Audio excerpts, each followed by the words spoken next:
size na danggit mga kaibigan. Paldo na naman tayo. Dami. Good size. Good size na danggit.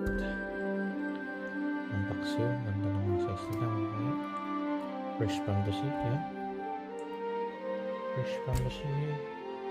Thank you Lord sa biyaya ng dagat talaga.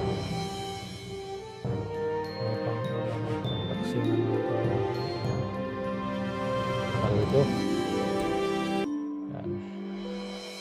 Paldo ulit tayo mga